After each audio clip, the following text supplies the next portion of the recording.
Assalamualaikum warahmatullahi wabarakatuh. Hari ini kita kembali lagi belajar kimia, melanjutkan materi minggu lalu tentang elektrokimia 1 ya minggu lalu sel volta dan korosi. Nah, untuk minggu ini itu elektrokimia 2 yaitu tentang elektrolisis dan hukum Faraday. Oke. Nah, ini untuk kompetensi dasarnya yaitu kompetensi dasar 3.4 dan 4.4. Nanti bisa kalian baca sendiri tujuan pembelajarannya, dan yang ini adalah peta konsep yang akan kita pelajari hari ini. Nah, elektrokimia itu kita tahu dibagi jadi dua ya, ada sel volta dan sel elektrolisis.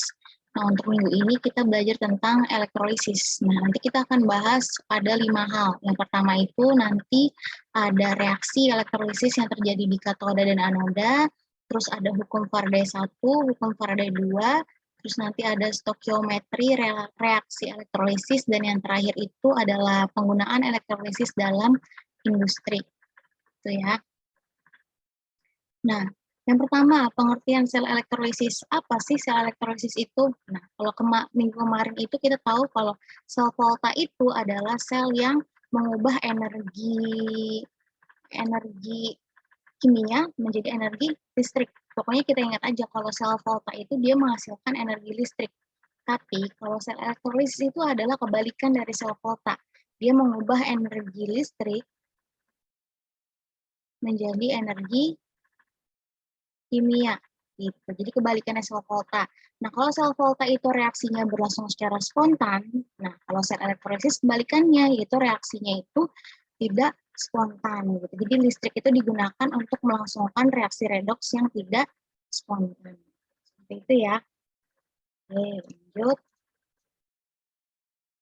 Nah, ini kalau sel volta itu susunan elektrolisisnya itu kemarin ada dua ya, ada dua gelas kimia, dan dihubungkan dengan voltmeter, lalu dihubungkan lagi dengan jembatan garam, gitu ya. Nah, kalau sel elektrolisis itu hanya satu gelas kimianya nanti. Jadi nanti ada gelas kimia. Gelas kimianya ini nanti berisi larutan yang akan larutan elektrolit ya, ini seperti di gambar, berisi larutan elektrolit. Nah, dicelupkan dalamnya itu elektrode namanya. Nah, ini dinamakan elektrode. Ini elektrode, ini juga elektrode. Nah, elektrodenya itu ada dua. Ada yang sebagai anode, yaitu kutub positif, dan sebagai katode, kutub negatif. Nah, nanti dihubungkan dengan sumber arus listrik. Gitu. Nah, nanti elektronnya itu akan mengalir dari anode ke katode. Nah, kita tahu kalau anode itu tempat terjadinya oksidasi. Katode tempat terjadinya reduksi. Atau disingkatnya nanti kare. Anoda oksidasi, katoda reduksi. Gitu. Nah, kebalikannya apa? Perbedaannya apa dengan sel volta? Perbedaannya hanya di kutubnya aja. Kalau di sel volta itu kutub katodanya itu kutub positif, anodanya kutub negatif. Nah, kalau di elektrolisis itu kebalikannya. Katoda itu kutub negatif. Atau disingkatnya kenapa? Katoda negatif, anoda positif. Itu ya. Jadi yang katodanya itu nanti kutubnya negatif, yang anodanya kutubnya nanti positif. Gitu. Jadi jangan kebalik. Yang membedakan sel volta dan sel elektrolisis itu yang pertama, kalau sel volta mengubah energi kimia menjadi energi listrik, sementara sel elektrolisis itu kebalikannya, mengubah energi listrik menjadi energi kimia. Nah, untuk sel volta reaksinya berlangsung secara spontan. Untuk sel elektrolisis reaksinya berlangsung secara tidak spontan. Nah, untuk susunan sel elektrolisisnya, di sel volta itu, katoda itu kutub positif, anoda kutub negatif. Tapi kalau di sel elektrolisis, katoda itu kutub negatif, anoda kutub positif. Tapi dua-duanya sama, baik di sel volta maupun di sel elektrolisis itu, anoda itu tempat terjadinya oksidasi, dan katoda itu tempat terjadinya reduksi. Itu ya. Oke, next. Selanjutnya, nah nanti kita akan tahu yang namanya reaksi-reaksi sel elektrolisis. Nah ini nih, reaksi sel elektrolisis itu nanti ada yang berlangsung di katode, ada yang berlangsung di anode. Nah, kalau di katode itu tidak berpengaruh, yang berpengaruh adalah katio atau air. gitu. Jadi nanti reaksi di katode itu dibedakan jadi 4 gitu ya. Sementara di anode nanti itu dipengaruhi oleh elektrodanya. Elektrodanya yang dipakai apa? Inert atau tidak inert gitu. Kalau elektrodanya itu inert, elektroda inert itu terdiri dari PT, AuC. PT itu platina, Au itu emas, dan C itu karbon atau grafit. Nah, kalau yang tidak inert berarti selain PT, AuC. Kalau inert, elektrodanya nanti reaksinya dibedakan jadi 3 gitu. Nah, kalau tidak inert, reaksinya hanya satu, yaitu nanti di anoda terjadi oksidasi. Nah, ini contohnya nih. Contoh soalnya, larutan NaCl. Nah, berarti suruh tuliskan reaksi, Ibu kurang perintahnya nih, reaksi elektrolisis. Nah, elektrolisisnya itu elektrodanya Ibu kasih C deh, atau karbon atau grafit gitu ya. Nah, gimana reaksi elektrolisis dengan elektroda karbon untuk larutan NaCl? Nah, kita lihat dulu. NaCl, kalau terionisasi jadi apa? Balik lagi ya, cara ionisasi. NaCl terionisasi jadi Na+, plus Cl-. Nah, berarti yang namanya katode itu, kan, dia kutubnya, katode itu dia nanti kutubnya kutub apa? Kutub negatif kan ya? Nah, nanti karena di sini Na-nya itu plus, muatannya plus, nanti dia sebagai katode, kutub negatif. Karena plus itu nanti akan bergerak ke arah yang berlawanan, negatif. Sementara Cl- karena dia muatannya negatif, nanti akan mengarah ke anode atau kutub positif. Jadi nanti yang positif itu mengarahnya ke kutub negatif, ion-ion positif mengarahnya ke kutub negatif, ion-ion yang negatif akan mengarahnya ke kutub positif. Nah, berarti nanti reaksi di katodenya itu gimana? Ibu singkat Kak ya. Katode deh, tulis saja. Katode. Nah, di katode itu kan Na+. Kita lihat di sini. Na+ itu apa? Yang termasuk reaksi pertama, kedua, ketiga, atau keempat. Nah, Na itu kan golongan 1A ya. H5 kawin Ruby CS frustasi. Nah, berarti termasuk ke golongan 1A. Gitu kan ya. Nah, kita lihat ini kan dalam keadaan larutan. Berarti larutan dari ion 1, 2, dan 3. Berarti yang ini reaksinya. Berarti yang bereaksi apa? Yang bereaksinya itu berarti air. Berarti nanti 2H2O plus 2 elektron, jadinya 2O- plus H2. Gitu. Paham sampai sini ya? Nah, sekarang yang anode. Yang anode itu apa di sini? Cl-. Nah, lihat elektrodanya. Kan kalau di anode itu tergantung elektroda. Elektrodanya itu C, inert. Oh, berarti yang ini reaksinya. Dibedakan jadi 3. Kita lihat Cl itu apa? Cl itu kan golongan 7 ya, 7A. Franz kalau cemburu ingat atom. Nah, Cl. Nah, berarti gimana reaksinya? Reaksinya berarti Cl-nya teroksidasi. Jadi nantinya kayak gini. Cl- teroksidasi jadi Cl2. Tinggal disamain elektronnya. Elektron, tinggal disamain. Ini Cl di sini 2, berarti di sini 2. Gitu. Nah, berarti nanti reaksi elektrolisis larutan NaCl itu di katodenya reaksinya seperti ini, di anodenya reaksinya seperti ini. Gitu ya. Nah, sekarang lanjut. Lelehan MgCl2. Nah, sama reaksinya itu diionisasi dulu. MgCl2, berarti nanti jadinya Mg2 plus 2 Cl-. Nah, berarti karena di sini Mg itu kation bermuatan positif, nanti dia sebagai katode. Yang minus, yang muatannya minus sebagai anode. Jadi nanti di katodenya gimana? Kita lihat, ini lelehan ya. Lelehan MgCl2. Nah, kita lihat yang mana yang lelehan? Yang ini. Ya kan ya? Nah, Mg itu termasuk golongan 2A. Beli mangga campur sirsak bagi rata. Ya, berarti nanti yang bereaksi Mg-nya. Kita lihat di sini kan tuh yang bereaksi itu nanti si golongan 2A-nya. Gitu. Berarti nanti jadi apa di katodenya? Jadi nanti dia tereduksi Mg2 plus 2 elektron jadinya Mg. Gitu. Nah, untuk di anodenya apa? Anodenya Cl-. Kita lihat. Elektrodanya apa? Elektrodanya inert kan ya? C. Berarti nanti gimana? Yang bereaksi itu berarti nanti si Cl-nya. Cl-nya teroksidasi. Berarti sama. 2 Cl- menjadi Cl2 plus 2 elektron. Nah, gitu. Berarti nanti reaksi untuk lelehan MgCl2 di katoda terjadi seperti ini, di anoda seperti ini. Itu ya. Oke, kita lanjut.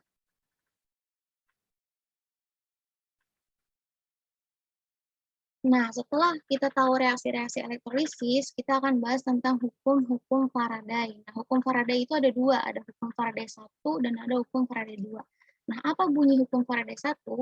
Hukum Faraday 1 itu bunyinya massa zat yang dibebaskan pada elektrolisis atau M, massa itu M ya, dilambangkan M atau bisa W gitu. Berbanding lurus dengan jumlah listrik yang digunakan atau Q. Q ya, atau ditulisnya Q besar juga bisa sih. Gitu. Atau nanti W-nya itu atau masanya berbanding lurus dengan Q atau jumlah listriknya. W itu rumusnya apa? W itu rumusnya E kali I kali T per 96500. Gitu. Nah, Q itu sama dengan I kali T. Ini nanti rumusnya ada dua, tergantung yang mana. Nah, ini keterangannya, W itu berat endapan, satuannya itu gram, E itu apa? E itu massa ekuivalen. Rumusnya itu AR logam per kilox. Nah, I itu arus listrik, satuannya ampere. T itu waktu, satuannya second. Gitu ya, kita langsung aja ke contoh soal. Nah, ini contoh soalnya. Bila larutan AgNO3 dialiri listrik 10 ampere selama 1 jam, maka katoda diendapkan logam perak sebanyak maka katoda maksudnya maka logam yang diendapkan di katoda gitu maksudnya. Jadi logam yang diendapkan di katoda itu berapa banyak gitu. Nah, pertama kita buat dulu nih reaksi ionisasinya. AgNO3 kalau terionisasi jadi Ag plus NO3 min. Itu berarti nanti Ag plusnya di katoda, di anodanya itu nanti yang si NO3 min. Nah, kita buat reaksi elektrolesisnya. Ag itu kalau nggak disebutkan di soal elektrodanya apa, berarti sudah pasti elektrodanya inert, gitu ya.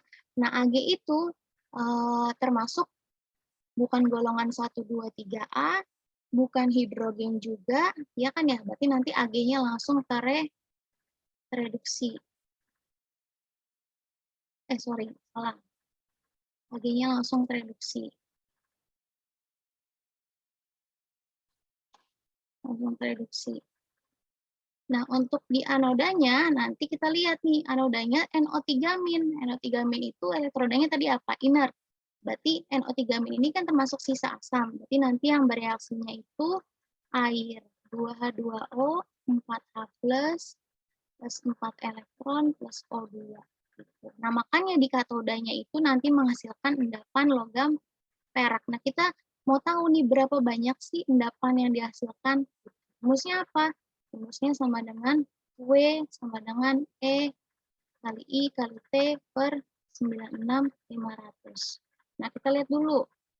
10 ampere. 10 ampere itu apa? Ketahui I-nya sama dengan 10 ampere. Terus apa lagi? Selama 1 jam, berarti T-nya itu 1 jam atau kalau dijadikan detik 3.600 detik ya. Itu nanti tinggal kita masukkan. E-nya itu, kita mencari E. E itu apa? E itu kan tadi AR logam per bilox ya.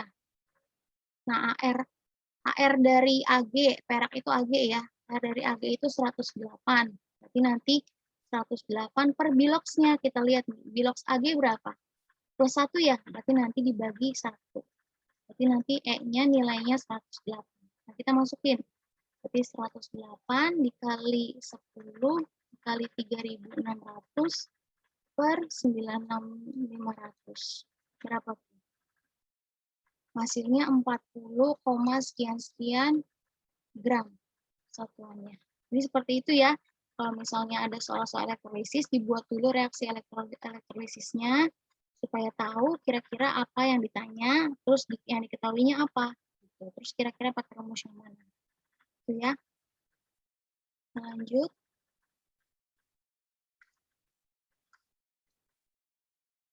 Nah, hukum Faraday 2. Hukum Faraday 2 bunyinya apa? Massa zat yang dibebaskan pada elektrolisis atau M, atau tadi Ibu bilang W ya. Nah, berbanding lurus dengan massa ekivalen zat tersebut atau E. Atau rumusnya nanti M1 dibanding M2 sama dengan S1 dibanding E2. Atau nanti ditulisnya gini, M1 per M2 sama dengan S1 per E2. Nah, ini sama aja, mau pakai yang ini, mau pakai yang ini sama. Gitu ya. Kita langsung aja ke contoh soalnya. Nah, ini contoh soalnya. Ke dalam dua sel yang berisi larutan LSO4 dan AgNO3 yang disusun secara seri, dialirkan arus listrik ternyata diendapkan 3,25 gram logam L dan 10,8 gram logam Ag. Nah, logam Ag-nya itu AR 108. Yang ditanya massa atom relatif RL. Berarti kita gambarin dulu nih. Kita gambarin seri ya. Berarti kayak gini. Di yang pertama itu, gelas yang pertama isinya larutan LSO4. Nah, yang di larutan yang kedua itu isinya AgNO3. Nah, seri kan ya? Berarti nanti dihubungkan dengan elektroda. Ini ke sini, terus nanti dihubungkan dengan elektroda lagi. Nah, ini disambungkan dengan arus listrik. Gitu maksudnya seri. Nah, kita tulis nih. Yang diketahuinya apa? Yang diketahuinya itu ternyata logam L-nya itu, gram dari L-nya itu 3,25 gram. Terus apa lagi? Gram dari Ag-nya itu 108. 10,8 ya.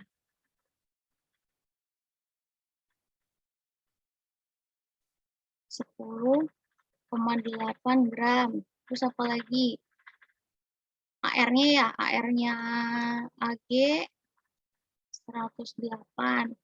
Nah, apalagi udah ya, yang ditanya itu massa atom relatif R, L, atau AR dari L.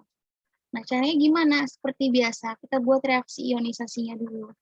LSO4 terionisasi, jadi ini kan ada SO4 nih. SO4 itu muatannya 2 min, berarti L-nya itu muatannya 2 plus. Gitu. Terus lagi, AgNO3. AgNO3 itu terionisasi jadi Ag plus NO3 min. Gitu. Baru kita masukin rumusnya. M1 per M2 ya sama dengan E1 per E2. Nah, M1-nya itu kita anggap yang L. Jadi yang satu itu yang L, yang dua itu yang Ag. Gitu. Kita masukin. Berarti ini masanya dari M, ya ini kan M ya. M1, ini M2. M1-nya itu 3,25 per M2-nya 10,8 sama dengan E. E itu apa rumusnya? E itu rumusnya kan AR logam per bilox ya. Nah, kita masukin, berarti E1-nya itu milik si L. L-nya itu yang ditanya ya, AR dari L. Per biloxnya L, ini 2 per AR dari Ag, berarti kan 108 per bilox Ag, ini plus 1, berarti 1. Nah, kita kali silang tuh. Berarti jadinya 3,25 per 10,8 sama dengan ARL per 2 per 108. Itu nanti ARL-nya itu 3,25 dikali 108 per 3,25 dikali 108 per, ini ARL per 2 ya. Kebalik nggak ini Ibu nih? Oh, digini aja ya, dibalik. Takutnya kebalik.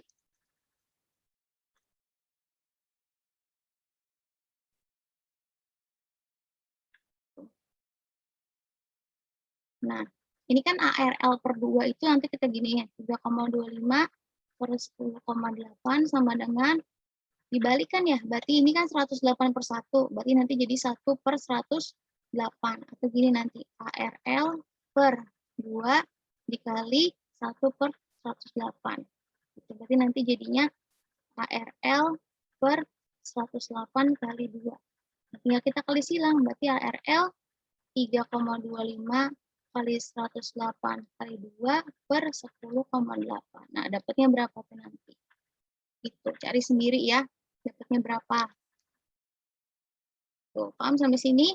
Jadi tinggal matematikanya aja, yang penting kalian paham untuk menentukan M1-nya yang mana, M2-nya yang mana, S1-nya yang mana, E2-nya yang mana. Jangan sampai salah masukin. Gitu ya. Oke, next. Nah, selanjutnya yaitu stokiometri reaksi elektrolisis. Nah, stokiometri itu kan rumusnya untuk mencari mol. Nah, mencari mol itu kan rumusnya ada gram per mr, JP. JP itu jumlah partikel per L. Ini bilangan Avogadro ya. L itu besarnya 6,02. Ini L kali 10 pangkat 23 sama dengan V per 22,4. Ini jika dalam keadaan STP. Terus PV per RT itu sama dengan lagi M kali V. Gitu. Nah, nanti bisa juga dicari mol elektron. Mol elektron itu satuannya Faraday. Rumusnya itu I kali T per 96500. Atau sama dengan I kali T itu kan sama dengan Q. Q per 96500. Nah, berlaku perbandingan mol itu sama dengan perbandingan koefisien. Gitu ya. Oke, kita langsung aja ke contoh soal. Nah, ini. Berapa liter gas oksigen dalam keadaan STP dapat terbentuk jika arus 10 ampere dialirkan dalam 965 detik dialirkan selama 965 detik ke dalam larutan asam sulfat. Nah, kita tulis dulu. Yang diketahuinya apa? Yang diketahuinya itu I ya. I-nya itu 10 ampere. Di situ T-nya itu 965 second. Nah, larutannya apa? H2SO4. Yang ditanya volume ya, volume dari O2 dalam keadaan STP. Nah, caranya gimana? Caranya kita buat dulu reaksi elektrolisisnya. Ini kan H2SO4 ya. H2SO4 itu terionisasi jadi 2H plus SO4 2 min. Berarti yang ini di katoda, yang ini di anoda. Nah, di katodanya apa? Di H ya, ada ion H+, berarti nanti ion H+-nya tereduksi. Jadi 2H plus 2 elektron, jadinya H2. Nah, di anodanya apa? Kita lihat itu ada sisa asam, ada SO4 2-, berarti nanti yang bereaksinya air. 2H2O, jadinya 4H plus O2 plus 4 elektron. Gitu. Nah, nanti kita cari dulu, ini kan ada elektron di sini ya. Yang diketahui ada I, ada T, berarti kita bisa mencari mol elektron. Mol elektron itu rumusnya I kali T per 96500. Nah, I-nya berapa? I-nya 10. T-nya 965 per 96500. Berapa tuh hasilnya? I kali T berarti 9650 ya. Berapa tuh hasilnya? Berarti 9650 dibagi 96000 9650 dibagi 96500. Berarti nanti hasilnya 0,1 Faraday. Jangan sampai salah. Ini kan satuan mol elektron itu satuannya Faraday. Nah, ini satuannya Faraday. Nah, berarti yang kira-kira yang menghasilkan oksigen itu yang mana sih? Reaksi di katoda atau anoda? Ini ya, yang menghasilkan oksigen tuh reaksi di anoda. Nah, kita bandingkan oksigen dengan elektronnya. Mol oksigen itu dibanding mol elektron. Berapa tuh? Mol oksigennya itu 1 ya di sini karena koefisiennya 1 dibanding dengan mol elektronnya ada 4. Gitu. Nah, berarti gimana? Berarti nanti untuk mencari mol oksigen, berarti mol yang ditanya itu kan mol oksigen. Berarti 1 atau koefisien ditanya per koefisien diketahui dikali mol diketahui. Nah, koefisien ditanya itu kan si oksigen 1. Berarti 1 per koefisien yang diketahuinya berarti kan si molnya, berarti 4. Dikali mol yang diketahui. Mol yang diketahui berarti tadi kita udah ketemu mol dari si elektronnya 0,1. Berarti berapa tuh? 0,1 dibagi 4.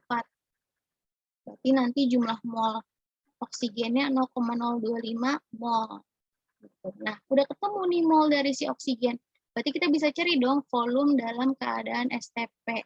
Berarti nanti rumusnya kan N sama dengan V per 22,4. Nah, berarti V itu sama dengan N dikali 22,4. Berarti nanti N dikali 22,4. N-nya berapa? 0,025 dikali 22,4. Berarti nanti hasilnya 0,56 karena volume berarti liter. Itu ya. Jadi untuk stokiometri reaksi redoks itu kita harus paham betul gimana sih reaksi di katode, gimana sih reaksi di anode, gimana sih cara untuk mencari mol, gimana sih untuk membandingkan mol, membandingkan koefisien, gitu ya. Oke, next. Next itu tentang penggunaan elektrolisis dalam industri. Nah, ini kalian bisa searching sendiri, bisa explore sendiri di berbagai search, di berbagai sumber itu macam-macam ya. Ini Bu kasih contoh hanya 3. Nah, untuk penggunaan elektrolisis dalam industri itu secara umum itu ada 3. Yaitu pertama untuk memproduksi suatu zat ya. Yang kedua itu untuk pemurnian logam. Contohnya di sini itu nih, Ibu contohkan di sini untuk pemurnian tembaga. Nah, pemurnian tembaga itu yang biasa kalian pakai, tembaga-tembaga yang buat di kabel itu, nah caranya itu dengan menggunakan konsep elektrolisis. Gitu.